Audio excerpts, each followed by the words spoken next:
Mesdames et messieurs, c'est donc parti avec ces programmes vespéral Kinshasa direct. Des militaires de l'armée burundaise ont été vus en décembre dans la région de Haut-Plateau, dans l'est de la République démocratique du Congo, considérée comme base arrière de la rébellion burundaise. Red Tabara a-t-on appris mercredi des sources locales, mais le major Dieudonné Kasereka, porte-parole de l'armée, dans le Sud Kivu, a affirmé que nous ne pouvons ni confirmer ni infirmer qu'il y a une présence de l'armée burundaise sur le sol congolais. Nous savons qu'il y a des groupes armés qui viennent de pays étrangers et qui traversent la frontière de manière clandestine pour appuyer d'autres groupes rebelles. Donc, nous allons aborder cette thématique sécuritaire avec le professeur Baala dans Kinshasa direct, mais aussi le retour du président de la République, Félix Antoine Tshisekedi Tshilombo, qui a séjourné dans l'espace Grand Kasaï. Nous allons en parler avec nos invités. Et nous poursuivons Kinshasa direct avec cette fois-ci les dossiers du soir. Le premier avec le professeur Baala dans quelques instants. Nous sommes de retour, donc nous abordons cette thématique liée à l'insécurité dans l'est de la République démocratique du Congo avec les incursions répétées de forces étrangères. Et nous en parlons avec le professeur Abbé Baala. Bienvenue. Merci beaucoup et merci encore pour l'invitation et mes vœux les meilleurs pour cette nouvelle année parce que nous nous sommes vus l'année dernière, voilà. En 2021. C'est en 2021, nous sommes en plein 2022 mais avec la même problématique qui se pose. Malheureusement. Et cette fois-ci avec acuité, on a annoncé le mercredi la présence des forces burundaises à la poursuite des rebelles sur les territoires congolais, à Ouvira, à Lemera. Le chef du groupement a dénoncé cela, mais la présence de forces burundaises n'a pas été confirmée par les porte-paroles de l'armée au Sud Kivu. Oui, on va parler du Sud Kivu, mais certainement, il faut dire que toute la situation à l'Est est complètement délétère. Vous savez qu'il y a eu encore des morts en Ituri, à Beni, des attaques sanglantes qui ont fait des morts en ce début d'année, malgré l'état de siège. Et donc, on voit que on ne trouve pas la solution. D'ailleurs, la preuve, c'est que vous sentez de moins en moins de communication de la part de l'armée ougandaise qui annonçait chaque semaine des victoires avec les FARDC. Et donc, on sent que la situation est en train peut-être de nous échapper sans que nous le sachions. Et surtout donc, avec ces attaques terroristes, l'ennemi a changé des tactiques. Cette fois-ci, ce sont des attaques kamikazes avec des personnes qui s'éclatent avec les bombes en plein milieu de la ville. La situation change. C'est ça qui devient inquiétant. Jusque-là, on avait affaire à des coupeurs de tête, à des tueurs qui agissaient embusqués ou qui attaquaient des villages, et qui attaquaient des agglomérations, qui coupaient les routes, qui attaquaient des convois, des camions. Maintenant, ça devient du terrorisme à l'irakienne, du terrorisme sauvage. Et ce qui se passait en Europe il y a quelques années, que les Européens ont pu interrompre. Nous sommes en train d'avancer vers quelque chose d'incontrôlable. Et nous n'avons pas l'intelligence, j'allais dire, de faire front à cela. Parce que si nous n'avons pas pu éradiquer justement les quelques terroristes malsains qui venaient couper les têtes avec les machettes, les gens qui utilisent maintenant cette technologie de tuerie en masse et aveugle.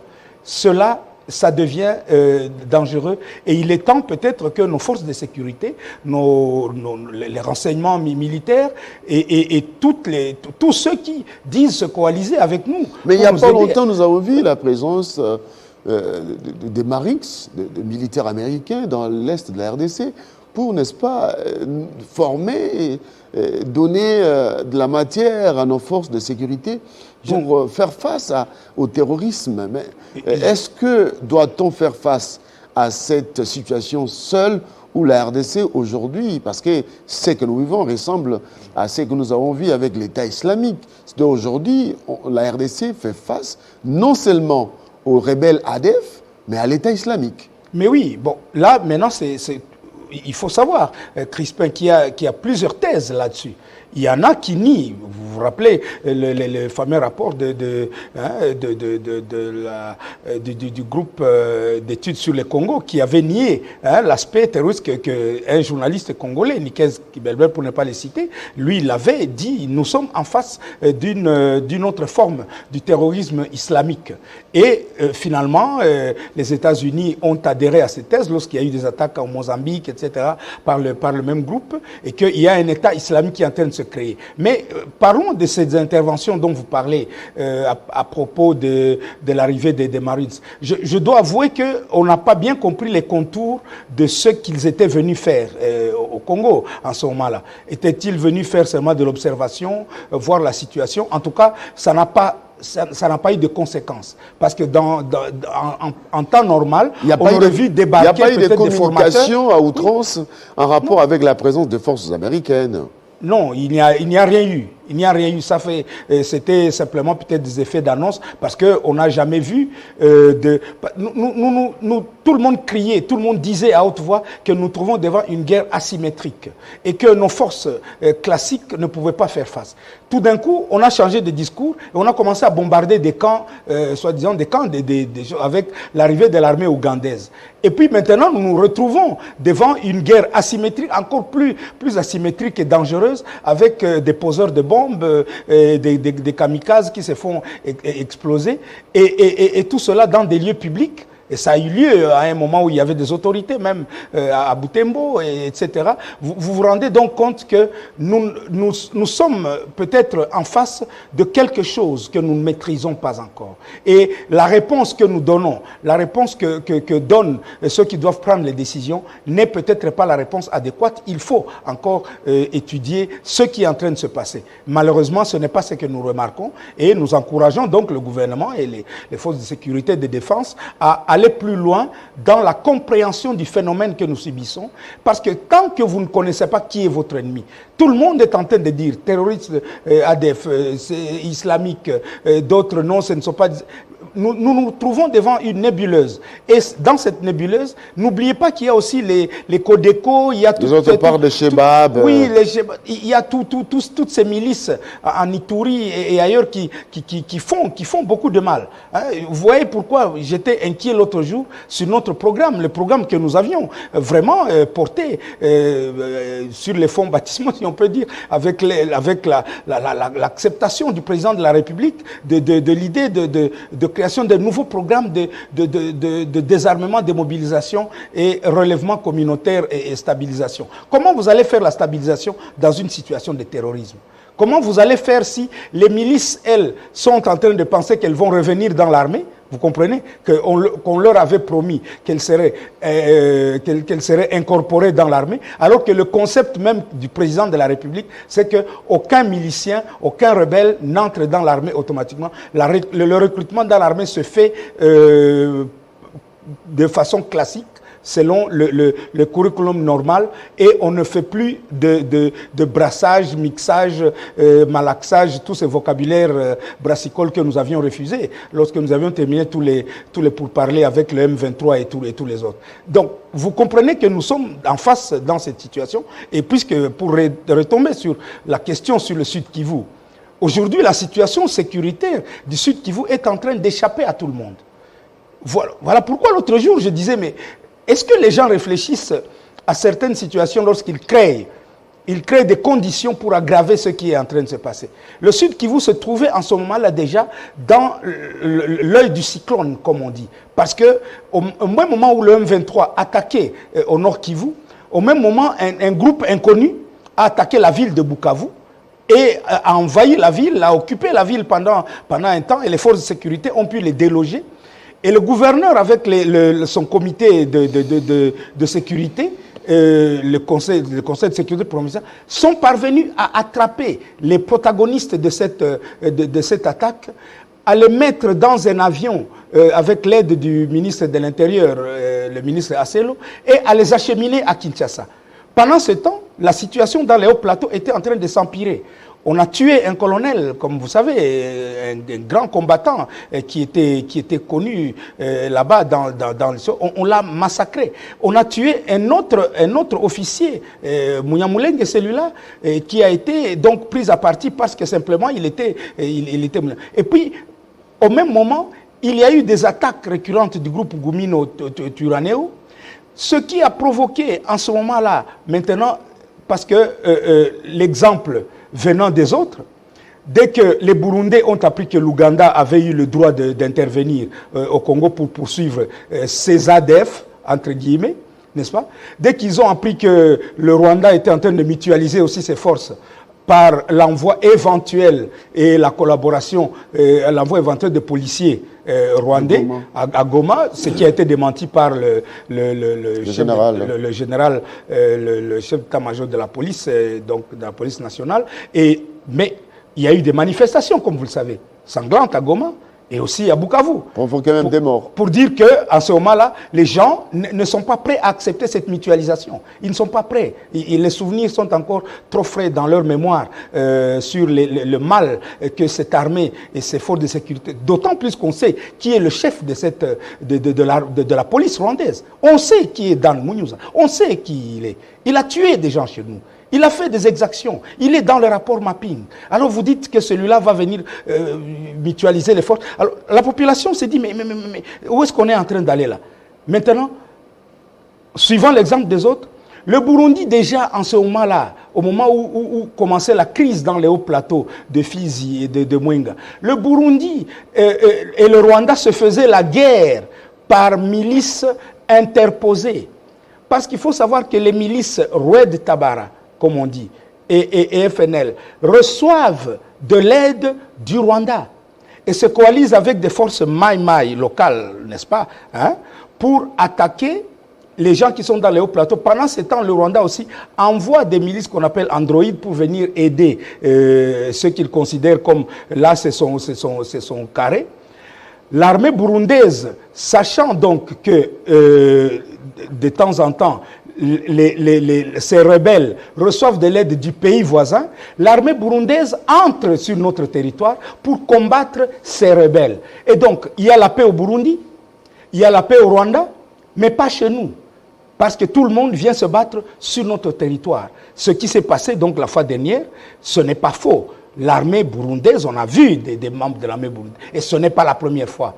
Ce n'est qu'une chose qui se répète. Même si personne ne veut le dire à haute voix, même si nous avions eu les travaux qui étaient couronnés de succès de la 4e session de la commission mixte RDC-Burundi, c'était l'année passée, vers la fin de l'année. Mais aujourd'hui, force est de constater que, profitant justement de la situation délétère qui se vit chez nous, au niveau politique, au niveau institutionnel, tout le monde est en train de faire ce qu'il veut. Parce qu'il n'y a plus personne qui prend les décisions. C'était ça, c'est que ce jour-là, je venais déplorer devant votre vie. J'ai dit, mais lorsque l'institution gouverneur de province, n'est-ce pas, et l'institution assemblée provinciale ne s'entendent pas sur que faire pour le développement de la province. Et ils sont dans une petite guéguerre là, de haute toit de là que je m'y mette. Moi, j'étais chassé, j'étais fait une motion. L'autre dit la motion n'était pas conforme. Il va à la justice lui donne raison. Et lui, il dit, je suis toujours gouverneur. Le pouvoir central prend acte d'une manière ou d'une autre parce qu'on l'invite à la réunion des gouverneurs, donc on reconnaît qu'il est toujours gouverneur du Sud Kivu. Vous comprenez?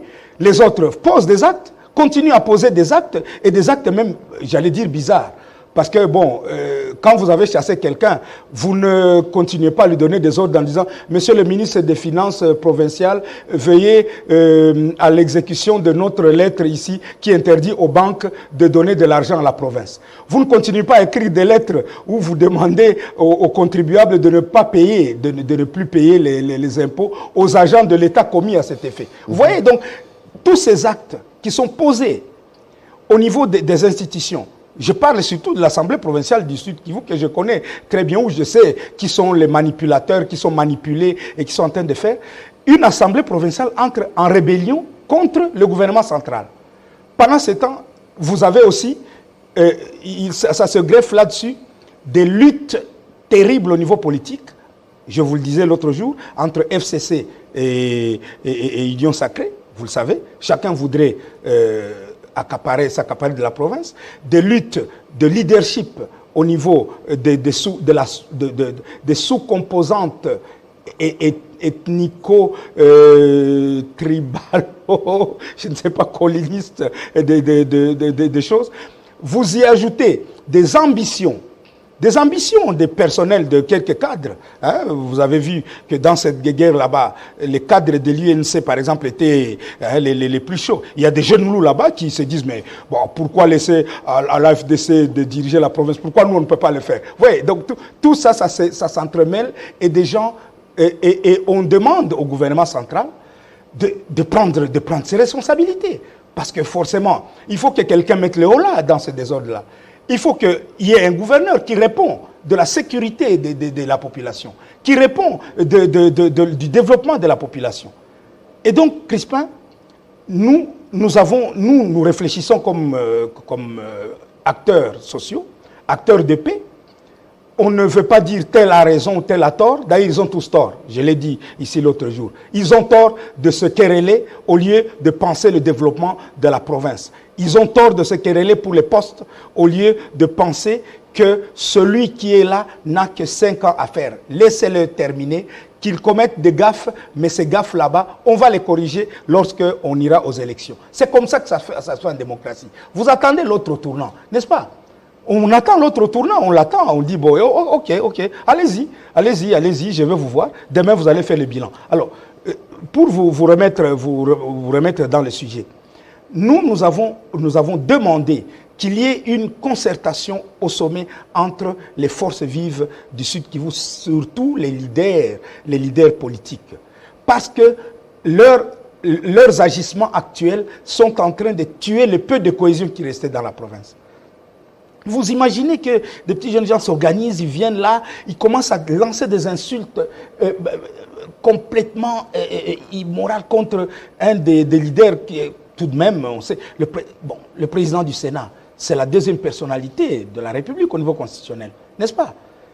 Vous comprenez que des gens se permettent de commencer à écrire des choses, même à lui imputer des choses indicibles que personne ne peut comprendre. Le lendemain, non, arrestation, le lendemain, non. Alors, face à cette situation délétère sur le plan sécuritaire, où on retrouve les forces rwandaises, burundaises, ougandaises, qui pensent avoir les droits sur le sol congolais, d'intervenir. Nous, Congolais, et nos leaders politiques sont en train de se quereller au lieu de réfléchir sur les solutions. Doit-on laisser la situation s'enliser ou réfléchir profondément? Parce qu'aujourd'hui, nous incitons aux poseurs des bombes, c'est qu'on ne connaissait pas avant. On ne connaissait pas. Il y a eu des morts même pendant les fêtes des fins d'année. Vraiment. Des gens qui devaient fêter paisiblement, comme ça ils ont trouvé la mort. Et il y a l'incursion de forces burundaises à Uvira, pendant que les politiciens du coin se querellent. Voilà. Doit-on laisser la situation s'enliser ou je suis en train de me poser la question que Jean-Marie s'était posée. A-t-on perdu l'Est? Ah, très bonne question. Et une très bonne question à poser à ceux qui aujourd'hui ont l'impérium. C'est une bonne question à poser.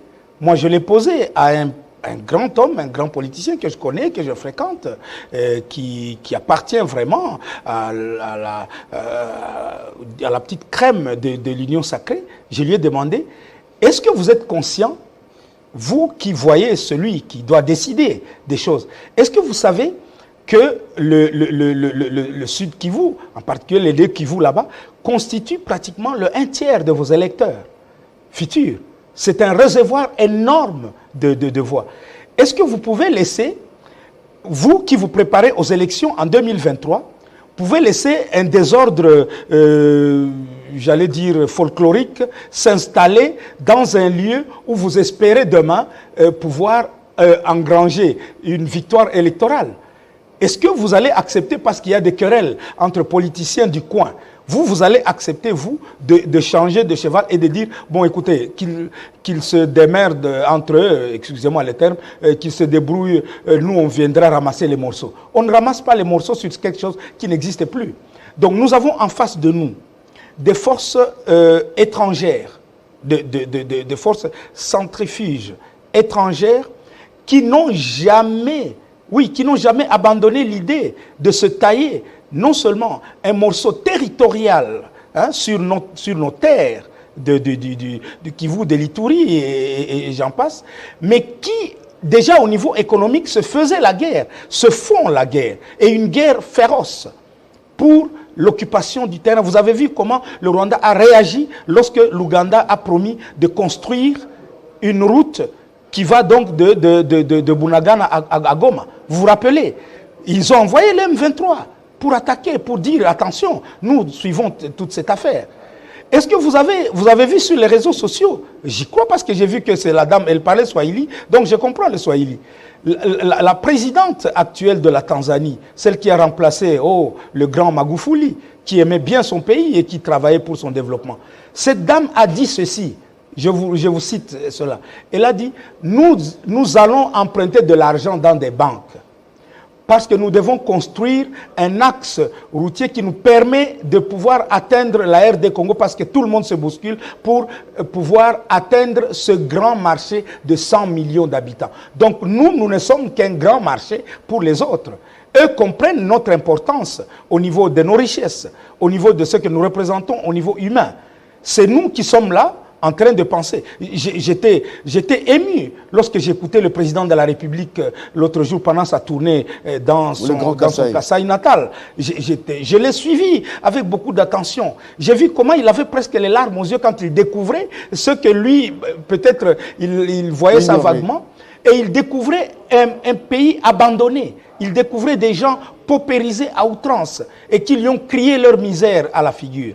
Le pauvre, qu'est-ce qu'il pouvait dire? Il a simplement dit, je vois ce que... Je comprends mon peuple, je comprends ce que vous souffrez. Il a promis avec le projet de 145 territoires qui seront mis en avant comme source de progrès au niveau local, que quelque chose allait se faire.